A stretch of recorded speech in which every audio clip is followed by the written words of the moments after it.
Am I audible, Ramya?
We'll wait for 2 more minutes for others to join.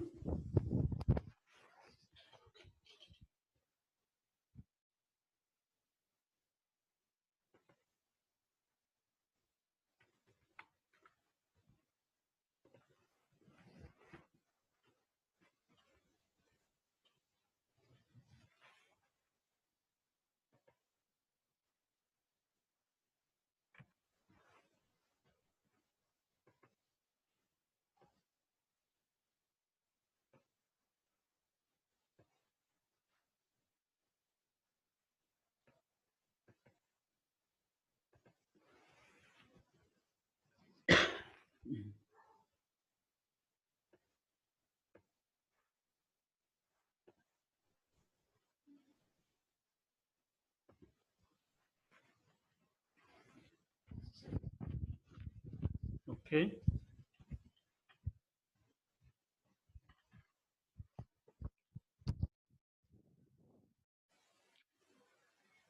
Friends,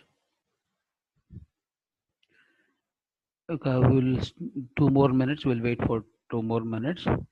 So just before that, I just wanted to ask you guys maybe a quick chat. Maybe you all can unmute yourself and you can chat with me. You can talk with me. So how are you feeling overall, the subject point of view?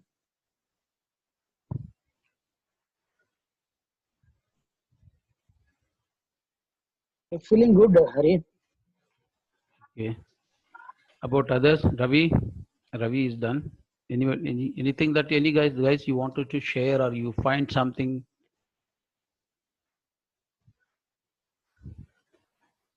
Are you is the subject making sense to you? And do you got a feeling saying that you are learning the subject in the right way? At least you should answer this question. Do you felt that you are learning the subject in the right way?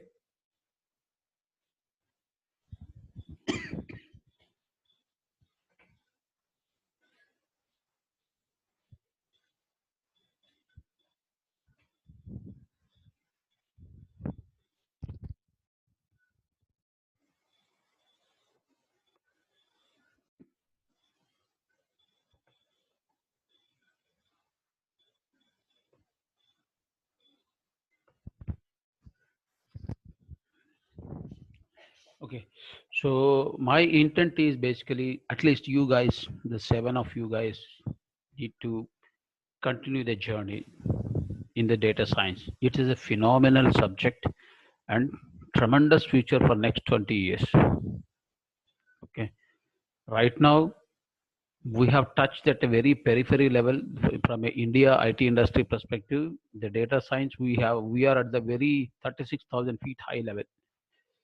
Okay, lot more to do and lot more deep we need to get into.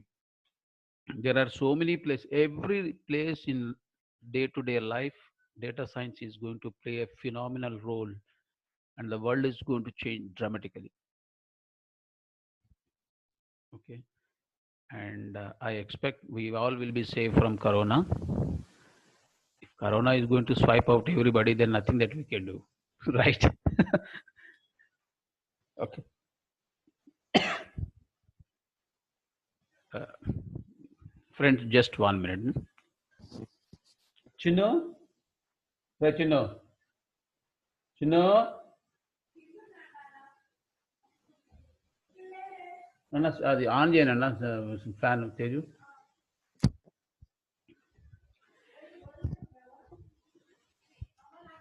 Okay, guys,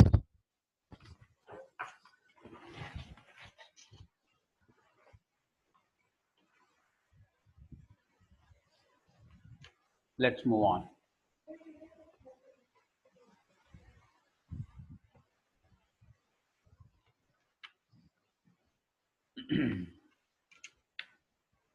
What happened? Today's screen is behaving crazy. Okay. So the same, to continue the discussion of what we have learned yesterday, okay, let me draw the picture once again for your reference perspective. Okay, I am talking about decision making.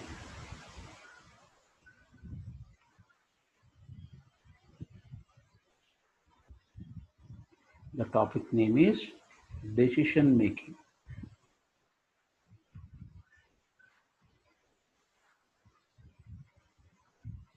Okay. In this one, yesterday we said this is an observer or this is an observed data, and this one is, I said this is the actual data. That means reality. So yesterday, true or false. Some of you felt little confusion around that. So I am changing the context now. Instead of true, I am writing it as good. False, I am writing it as bad. Is that okay? Is this convention? Are you happy with this convention? This is false. This is true. This is true. This is false. Okay.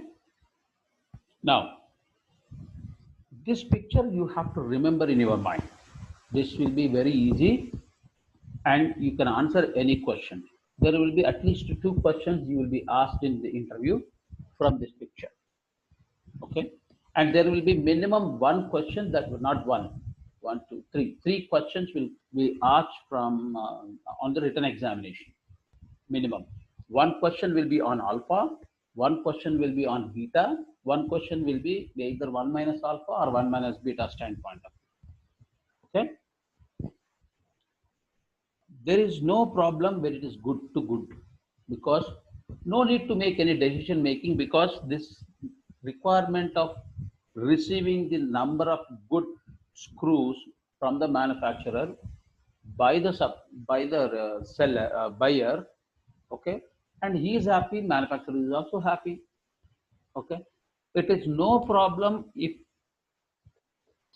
buyer is rejecting the product if the product is defective, because bad screws are bad. So bad screws were delivered and it was being identified and it went rejected.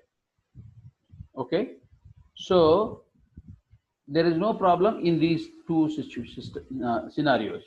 The problem comes only when either you fall into this zone or this zone.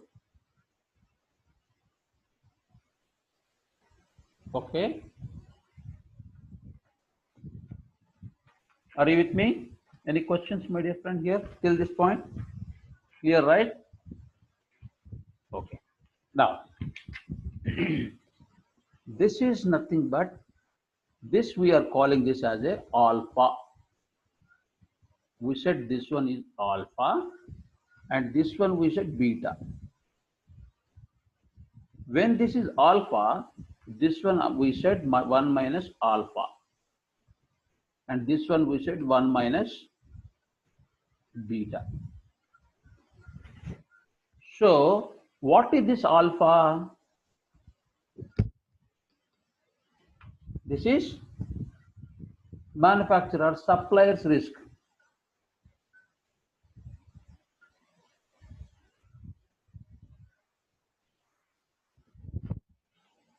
What will be the consumer risk? Beta is your consumer risk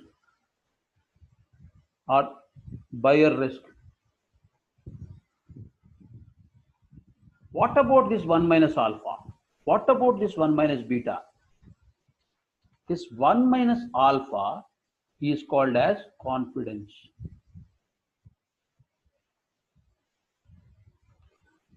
Guys, are you with me? 1 minus alpha is called as confidence, whereas 1 minus beta is called as power. Yesterday I said this, right? Power means basically it is discriminating power.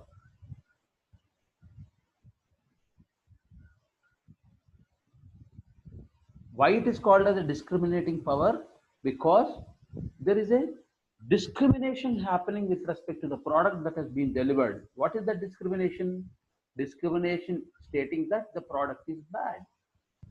There is no discrimination when the product is true, right? When the product is good, because you are happy, I am happy as a supplier and a consumer. But when it comes to the uh, rejecting the bad, manufacturer may be okay because he knows that it is bad screw. But who is at the risk perspective? Manufacturer is having the uh, risk of the waste of the material, but predominantly the consumer is actually lost the time and he was not able to fulfill the need of that he is having it. Okay. So if I say my alpha equal to 5%, what will be 1 minus alpha? This is 95%. And this one, we are calling this as type 1 error. Guys, this picture has to sit in your mind, okay? Then you will be able to answer the questions in your exam. This is type 2 error.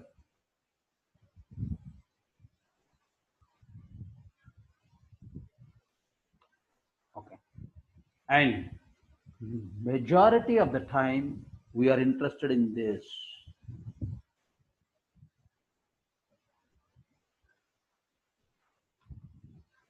This is the picture that should go and sit in your mind. So your decision making is influenced by this four quadrant, this picture. Okay. Now I wanted to define what is alpha. What is the meaning? Rather, I can say what is the meaning of alpha. Can any one of you type the meaning of alpha?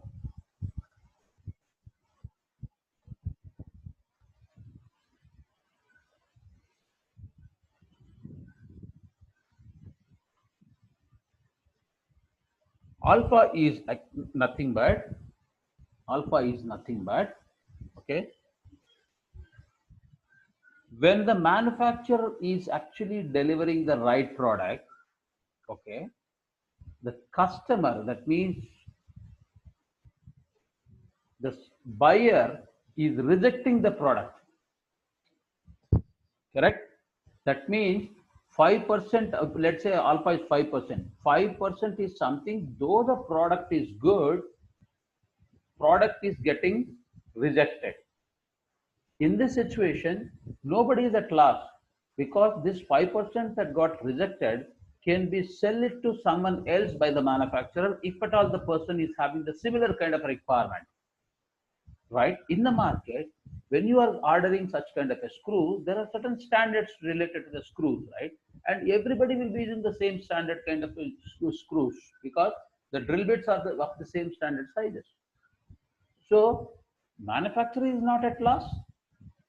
and the consumer is not at loss. However, if my 5% is kept on increasing, if alpha is equal to 5% kept on increasing, then there is a problem. How much how much is the something that the manufacturer is able to absorb is decided by his terms and conditions that he is actually having it. Okay, so you need to be careful about how you how you can operate in the alpha at a reasonable level.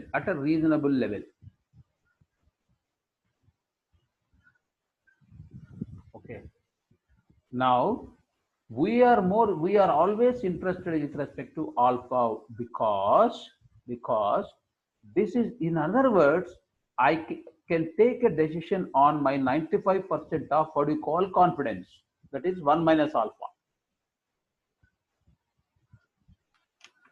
Guys, just be with me, okay? This very narrow distinction here, okay? You need to catch that what I'm trying to say. What it means is, if I have the data like this, if I plot my histogram for this 1,000 screws that I have been received by my manufacturer, it is going to be something like this. It exactly falls into your bell curve. In this one, because it is symmetry by center, the mu is somewhere here. Okay, your alpha is actually talking about the rejection part of it. Rather, from a customer perspective, it is a failure. From a manufacturer perspective, it is a good product. But confidence level is 95%. What is this confidence level? Because the data is falling into this one, this zone,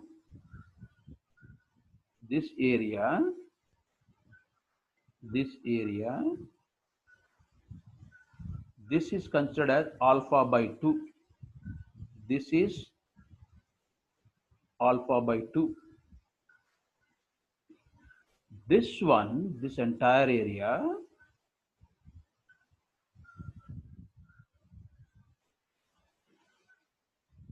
1 minus alpha, which is nothing but this is confidence.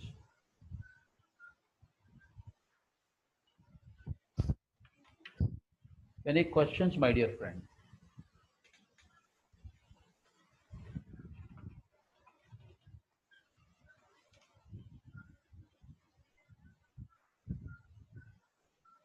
Where is the chat? Did you guys mention anything in the chat? No. Okay. Moving on. Let me close this. Chat is not opening up. Some reason. Okay.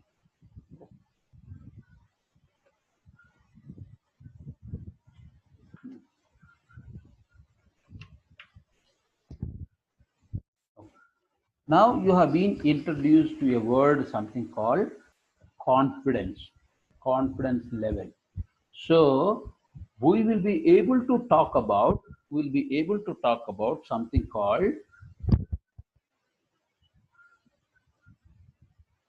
it is called confidence level.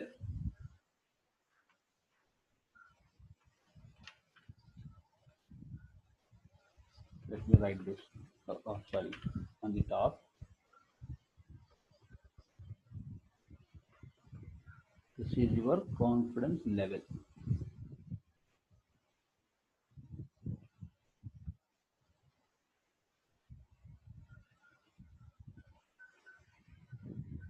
Confidence level.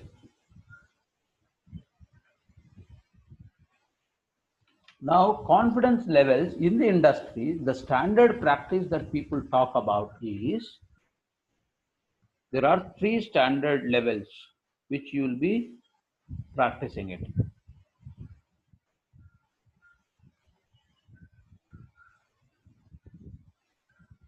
One is 90% confidence. Another one 95% confident. Another one 99% confident. If the confidence levels are at 90%, what will be my G score? is something that we need to understand this. And this is very important and critical for us to know this information. Okay. So can anyone open up your G table from the internet and tell me when will be the your probability is this confidence is nothing but probability, right? When will be your what is the G score relevant to the 0.9? Are you with me? Or let me open up. Maybe you may be struggling.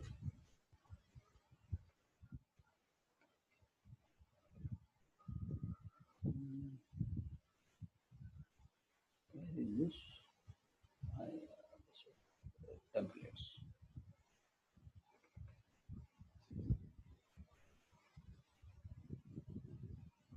Guys, here you see here.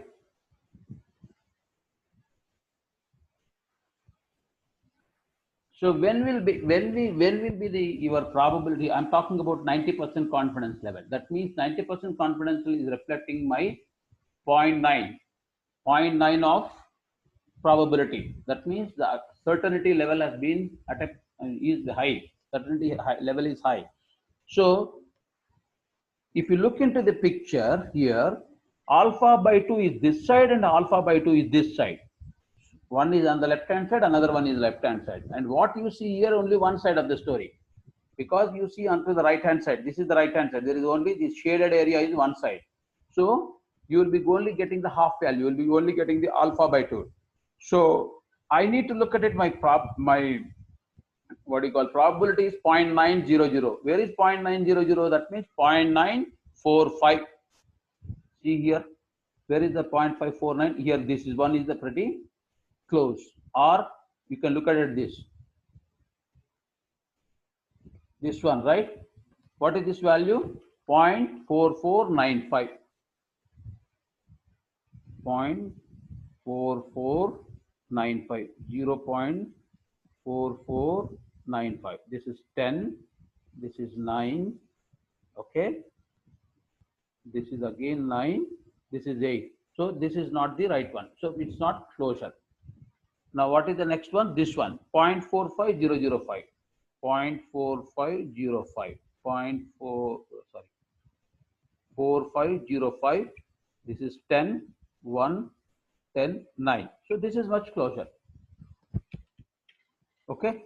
So this value is 1.6 here. On to the top, how much is the value? 4. So 1.60, 0.04. This will be 1.64. So this G score is always we'll be using it as plus or minus, right? You have seen this is 1.64. At 90% confidence level, your G score is going to be 1.64 for anything, for any normal data, any standardized data. Standardized data is normal data which has been converted into G score. Guys, is that clear?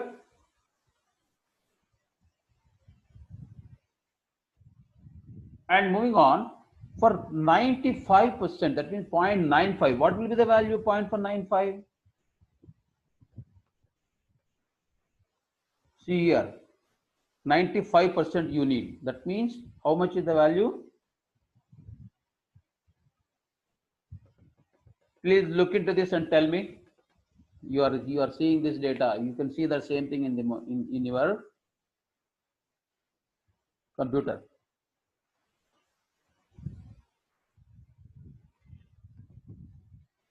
0.95 means what?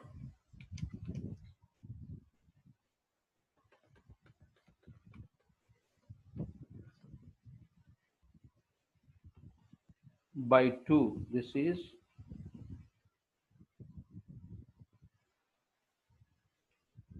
0.475. What is the 0.475 value? Where is that 0.475 value? Is somewhere here. Yes, here 0.475. That means it is 1.9. On top, if I go up, what will be the value? 6. So this is 1.96. Are you clear, guys?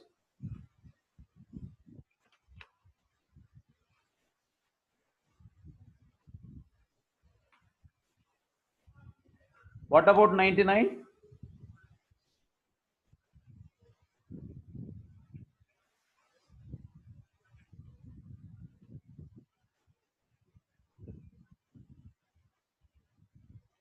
0.95, 495. Where is the 49?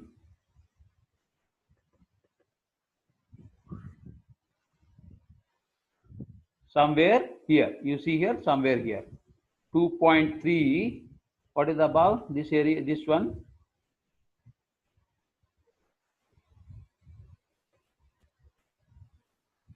or this one? You can take this one.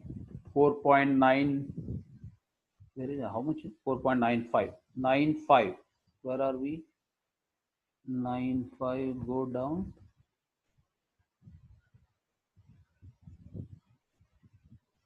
Yeah, you see here 491. This one. So 2.5. This one will be 8. Plus or minus 2.58. You need to mug up this table and keep it in your mind, because this information will not be given you when you are solving the problem in the exam or interview, or even in your data science problem solving. These are the values which you have to remember, and you have to use that in your code as it is.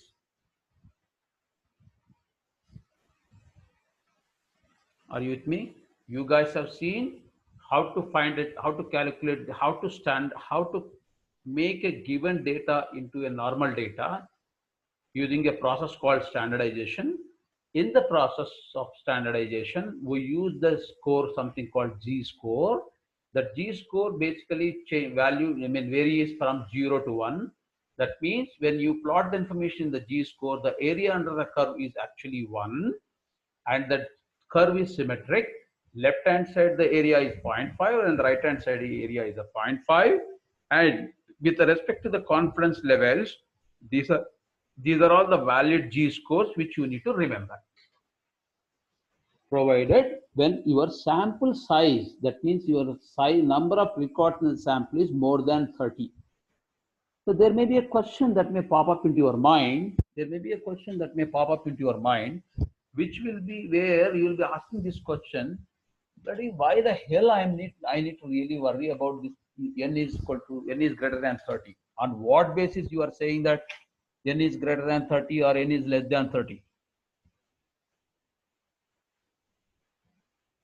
Friends, are you with me? It's a guideline, guys. It is a guideline given by the statistician that if the data is crossing more than 30, then the data becomes normal. So that is where you use the G score. So yesterday also we talked about T tables, right? So again, because the context has come, so again I will be touching this T distribution. It's called T distribution, or T score, or whatever you can call it as T tables. If you actually say T tables, okay. So here all other conditions are same. Only the thing is n is less than or equal to 30. When n is less than or equal to 30, okay. The second important point is data is not normal.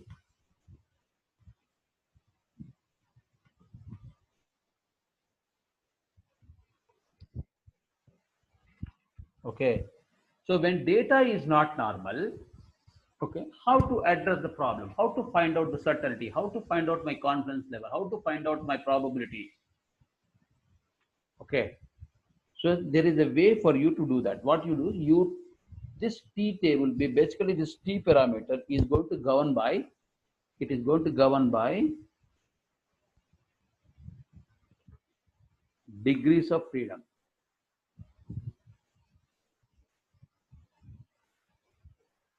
DF. What is the DF? Degrees of freedom is the formula is n minus number of variants, which is n minus 1, because we have only one. So for example, I'll tell you something. My n is, let's say, 10.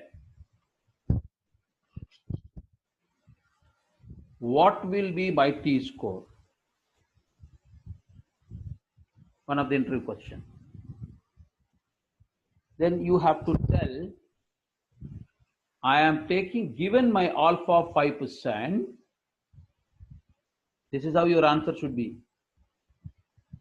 Given, given, given my alpha equals to 5%, my degrees of freedom is going to be n minus 1, which is 10 minus 1, which is 9.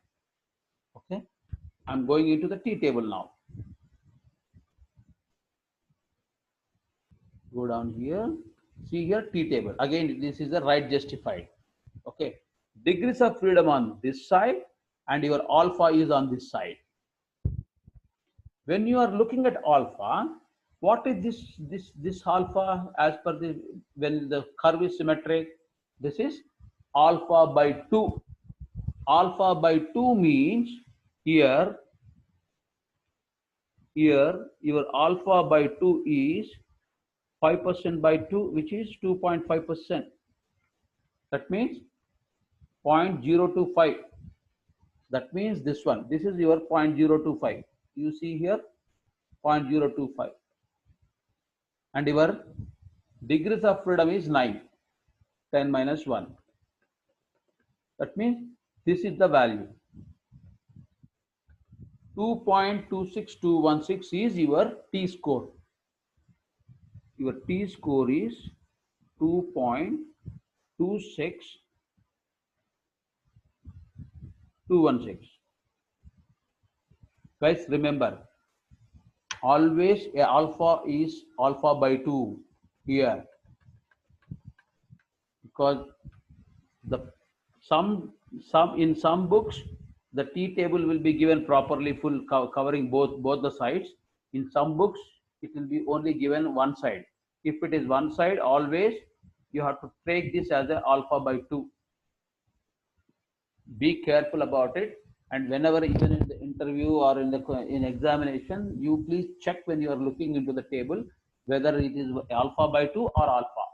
So in some books data will be given for both the sides put together also, and so they will confuse you in from that dimension whether you are really clear about the concept or not. So be aware of it, don't fall into the trap.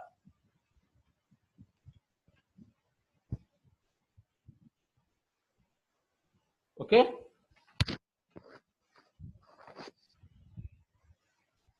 any question?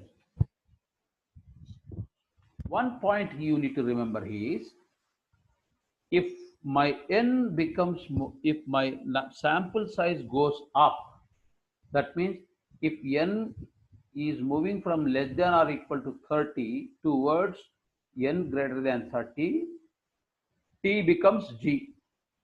That's what it is, right? This becomes normal. When this becomes normal, you will be using G table. As long as this is not normal, you are using T. Then what is the difference? Difference is something like this. This is your G. Okay, but your T will be like this. T will, remember, is always flatter than G, and it is not normal, but it is symmetric. Remember, T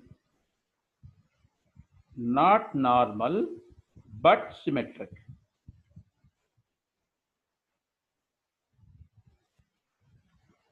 Is that clear, my dear friend? Are you with me?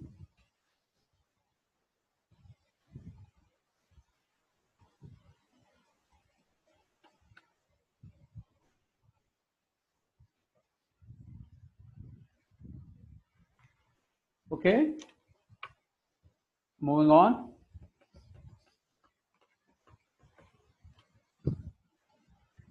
Now, here we need to talk about something.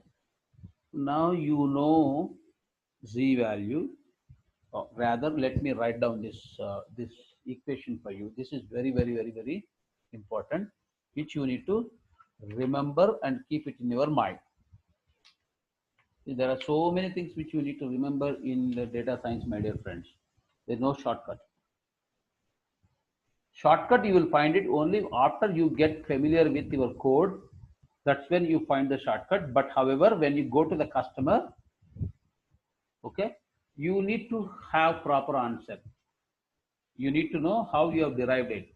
Some customers may not even know head and tail of what you are trying to tell. So you need to massage, or you need to sugarcoat the information and put it to him. There may be someone on the customer side who are good in the data science. In that situation, you may be asked the situation to explain. You need to know this funda. Otherwise, you will be kicked out. Okay. So when you have, there are two things here. This is normal.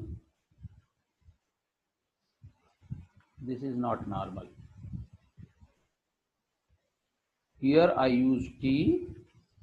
Here I use Z. Okay. Now, what is the statistics I'm estimating? I'm inferring mu. What is this mu? Mu is my population parameter, population mean. And I am trying to arrive at this population mu from the sample. And when I'm trying to arrive this one, this is how my formula is, right? From G is equal to X bar minus mu by sigma. So my X, what will be my X bar? X bar is always, is nothing but plus or minus mu. This is always plus or minus, right? Sorry, not plus or minus. So let me put it this way. This is plus. So it is always mu plus or minus G sigma X bar. So from X bar, you are actually getting into your population mean, right? So I have to find out my interval, right? So what is my interval? My original,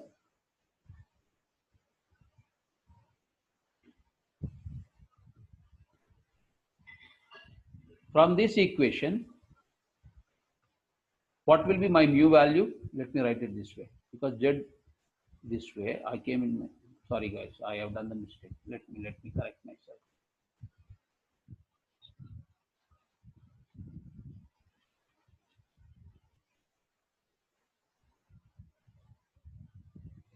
So X bar minus mu is nothing but Z sigma. Okay. My X bar minus Z is nothing but my mu. So this is the formula. This is the formula. That means here you know the population's standard deviation. You know the sample variance, sample mean, and you know the Z value. So you will be able to calculate my mu.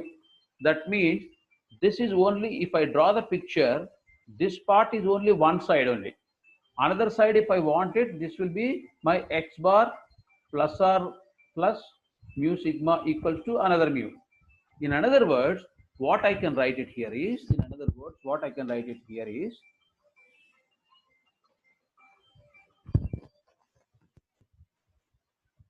my mu is, my mu is lying somewhere between X bar minus Z into, okay, my sigma, comma, X bar plus my Z into sigma. Can I write like this? Yes, right. This is the interval. This is what we are trying to say. This is 1 sigma, 2 sigma, 3 sigma, whatever it is. Similarly, instead of 1, 2, 3 sigma, I have Z. 1 Z, 2 Z, 3. Okay. So now this sigma, what is this sigma? This sigma is nothing but let us, there are two situations here. Either you know the sigma, that means the population variance, the standard deviation you know, or you also don't know, unknown. Both the scenarios occur.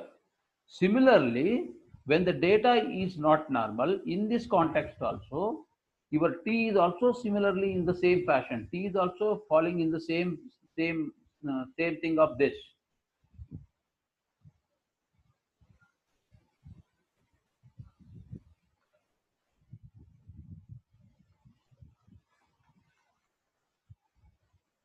Not T, sorry. This mu, what is happening today? This is mu, here P. This is also an interval. This is the lower interval. This is an upper interval. See here. In this case, you have G here, my dear friends, when the data is normal.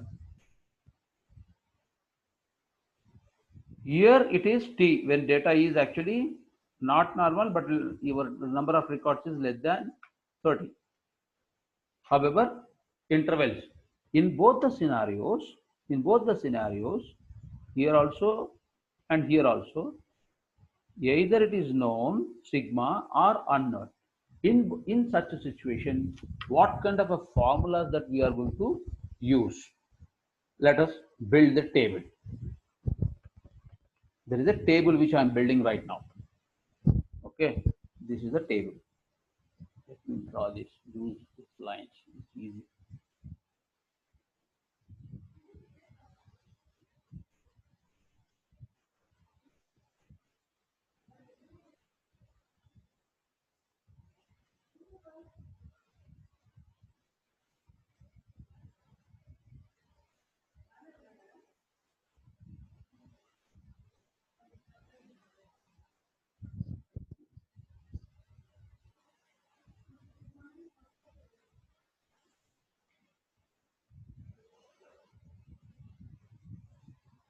Okay, this is your n. This is your sigma. Okay, sigma population. Say I am saying this is known. This is sigma of population. This is unknown. The question comes. Generally, sigma population. When I know the sigma population, probably I would have known even mu also. Not necessarily, because in some situations somebody might have done some kind of a what do you call sampling part, and they might have arrived at sigma. Okay, so you will find such cases, especially in the pharmaceutical industry. So you need to look at it from both the directions.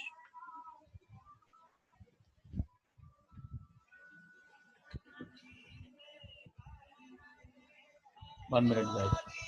1 minute.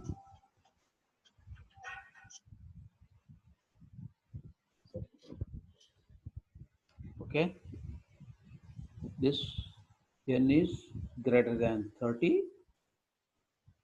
This less than 30.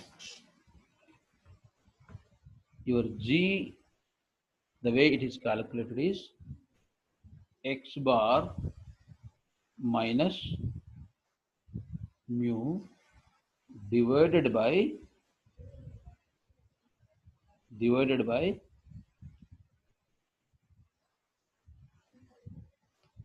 square root of n. What is this x bar? That means we are referring with respect to the sample. We are going to use the sample standard deviation itself here divided by square root of n. Okay, or not sample. This is the sampling distribution x bar. Sampling distribution of standard deviation. This is a sample mean. This is sampling distribution, standard deviation. Okay.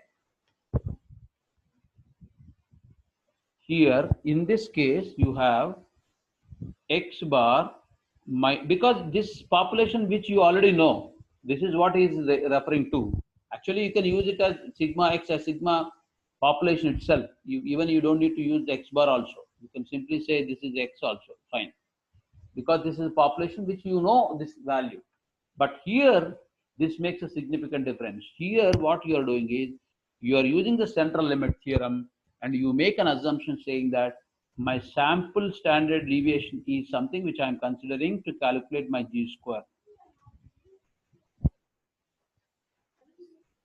Okay, This S is sample.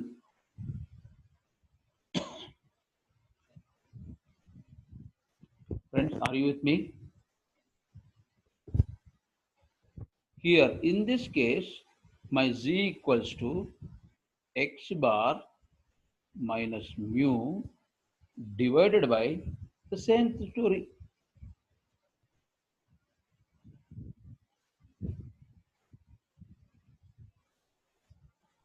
There is no much difference here. Okay. Now, sorry. And again, what's happening today? This is not G. This is always T, right? This is T. Again here, when my sigma population, the standard deviation of the population is unknown, then I'll be using the my sample data.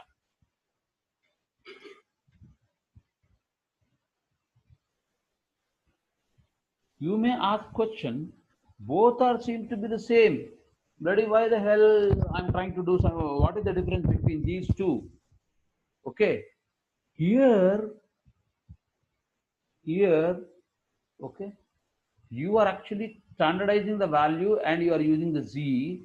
In case of T, you are dependent on your degrees of freedom and alpha. Here you are dependent on your X value. That is the difference.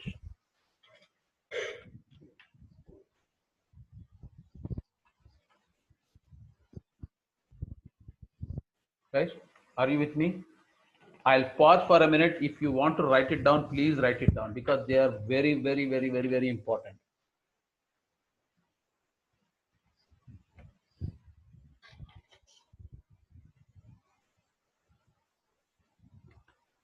Okay? Please write it down.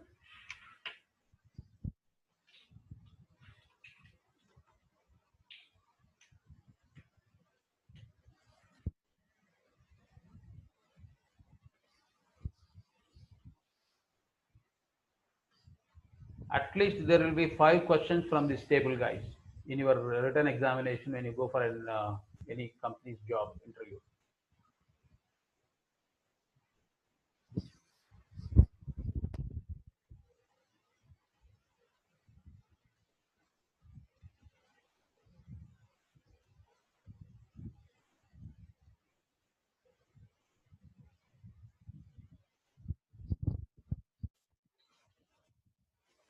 Okay, I'm moving on. Okay, statistical methods.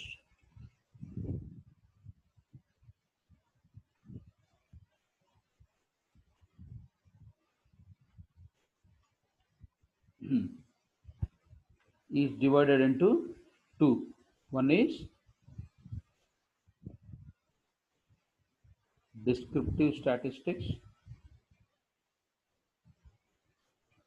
another one is inferential statistics.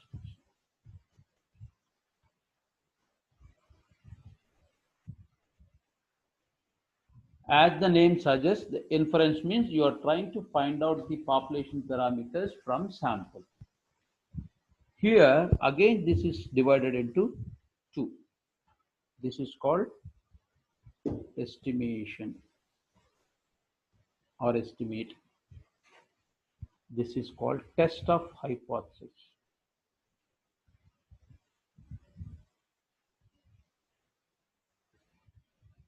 called TOH.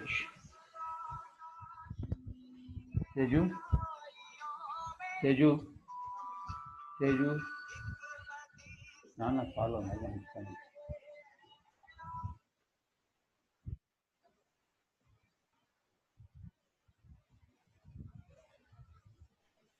This is very, very, very, very, very, very important. Okay. So using these two techniques, we will be able to find out the population parameters. Now, whatever we have discussed from your G score, T score perspective, everything, what we are trying to do is we are trying to estimate.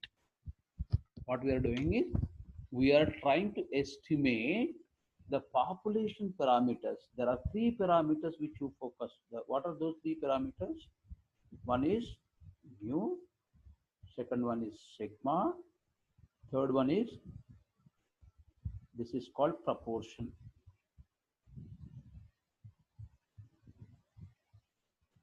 This standard deviation. This mean they're all related to population, and they're also called as statistics.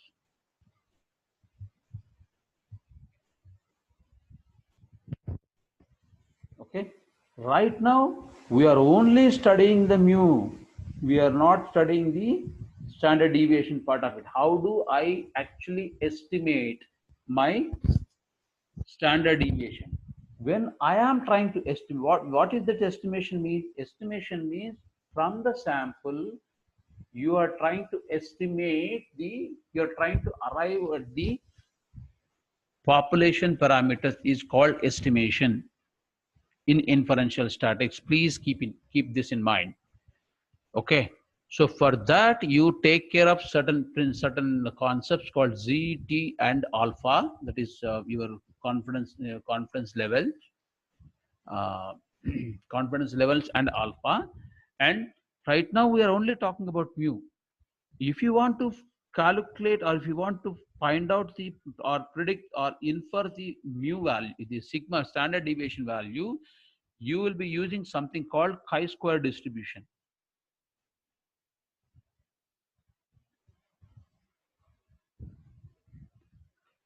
Here we are using the normal distribution.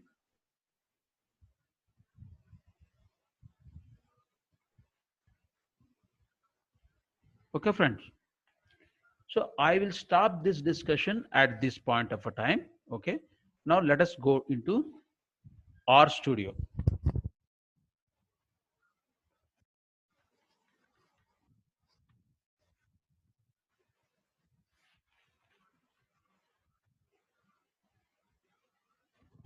Okay. So before we move on to R Studio, let me give one more concept here. Suppose if from the sample, if I try to estimate a one number for, let's say, X bar, some 10.59. Okay. This is called point estimate. That means I am trying to find out the population value, some value. But if I say my X bar is lying somewhere between 9.5 to 10.7, this is called, this is not point, this is interval list, interval basically.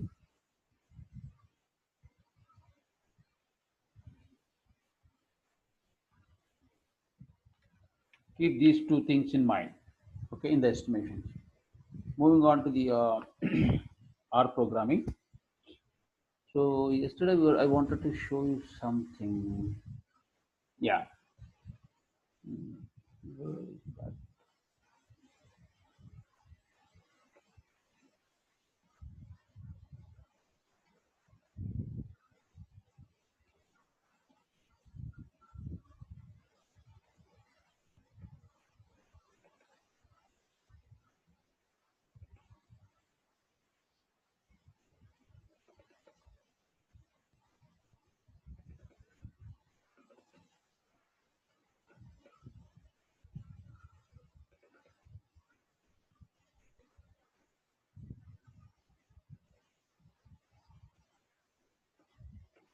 See here, guys, normal distribution.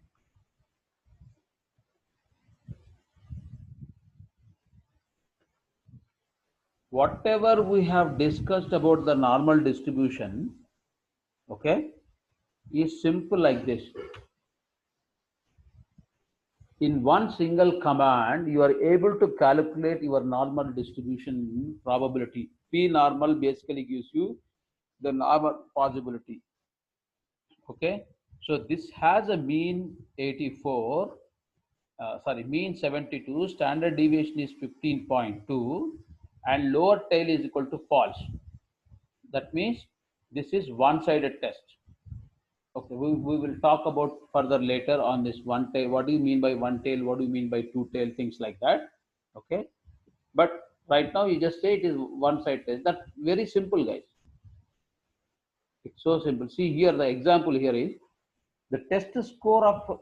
Are you able to see my screen?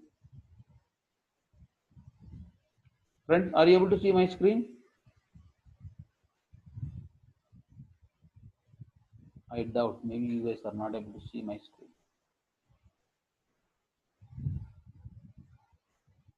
Please respond. Are you able to see my screen? No, right? Oh, okay. Now I realize.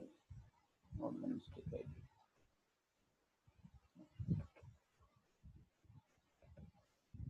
Now you are able to see my screen, right?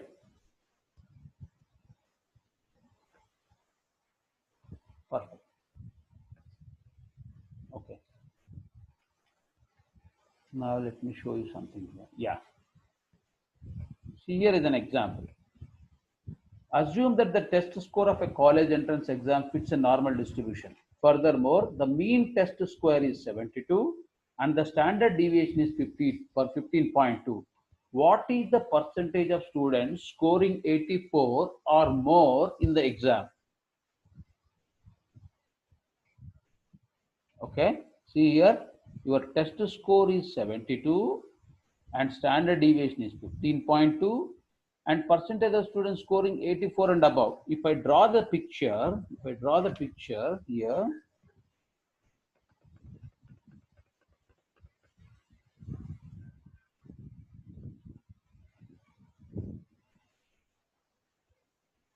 this is your mu. He is 72 and he is talking about how much is the standard deviation? 15.2. 15.2 in the sense 72 plus 15.2 is 87.2. That means your 1 sigma limit is somewhere here, which is 87.2. Now, what he is asking is, what is the probability of this is by 84? 84 and above. That means he is asking about this probability. You remember? We have to find out whether it is 1 sigma limit. This is 1 sigma limit zone right now, this portion. This is 1 sigma limit. So this one, this is 0.5. So this is 64.852 divided by 2, whatever it is coming up. So this minus this, that value is this value. That value you are directly getting, instead of doing all that drama of drawing the picture and everything, you are simply executing this in R programming, something like this. There is a command called pnorm, which will calculate probability for the normal distribution. This is your targeted value. 84 is the for 84 and above, it will calculate. Above 84 and above means my tail is false. That means this is false. It is not aware. This is my lower tail. This is my lower tail. This is my upper tail. So when this lower tail is false, that means I am not considering this. I am considering this. System is going to consider that. So it is considering P norm 84, mean is 72, standard deviation is 15.2, lower tail false. Finish. If you just enter 0.2149176. That's all about our programming, guys. Even in Python also it is the same story. But if you don't know the theory behind what is this normal distribution probability, what is the G score, what is how this has happened, whatever it is, what you that you are going to work on a business problem. See here, a business problem is very simple, straightforward. It is telling what is the percentage of the students scoring 84 or more in the exam. That means the percentage of students scoring 84 or more in the college entrance is 21.5%. This is what your score is, 0.2149, which is nothing, 21.5%. Are you with me? So these are all very, very simple problems, my dear friends. Otherwise, there are many big problems. We will get into that later on. Similarly, I'm taking you into something called binomial distribution. See here.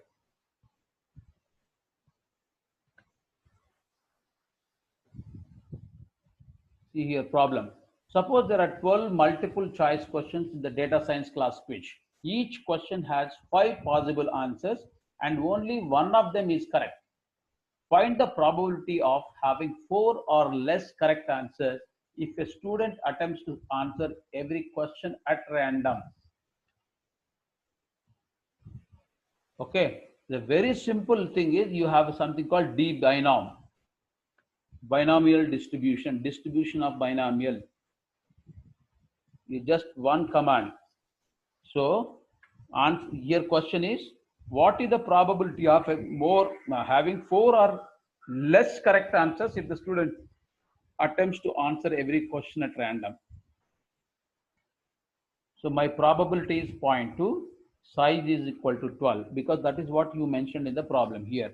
What is it? Each question has 5 possible answer and only one of them is correct. So what is the probability from here? P is equal to 1 by 5, which is nothing but 0.2. Guys, are you with me? If you press enter, you get the answer. So from a coding perspective, it's very simple. Okay. So don't be under the impression data science in the sense, okay, I wrote the code, we wrote the code in Python, so this is what we have done, this is the prediction. And if I ask them, how did you get this information? What is this significant? They'll say, I don't know. This is something available in my GitHub. I copied from there because some hackathon or a marathon or some other thon may be happening in my college, so I'm just doing it. Please don't do that. And tell your friends also. Learn the subject in the right way, not to simply write the code.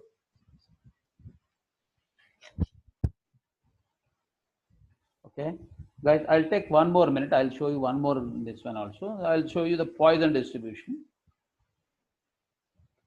For Poisson distribution, this is the simple ppois. This is the command that you will be using it. Nothing else. This is ppois. Probability at Poisson distribution. Distribution of binom D binom. Probability of normal probability of the normal distribution. P norm, D binom, P poise. Just that's all you need to remember. If you remember these three commands, it is good enough. Okay, guys.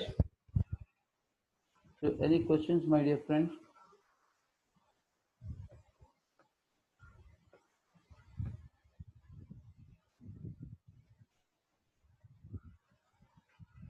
So, Tarun is asking question: when we use P norm, D norm, and Q norm, depending upon the context, right? When you are see P norm, when you are dealing with a normal distribution data, you will be using P norm.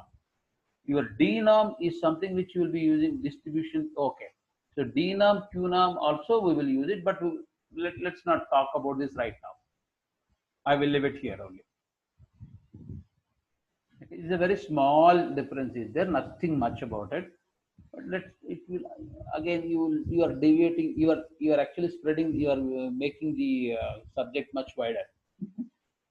So my objective is to bring you guys into such a situation of 40 to 44 5 days, so that you can actually get into the machine learning and you'll start dealing with the machine learning. Then all these things you can study, you can learn on your own without anything. If you understand the concept of phenom, that is good enough. It is only the less than or equal to greater than when you are trying to calculate the different probabilities in multiple stages. That's where you use these two terms. But that's okay. We'll see that later. Okay. Any other questions, guys?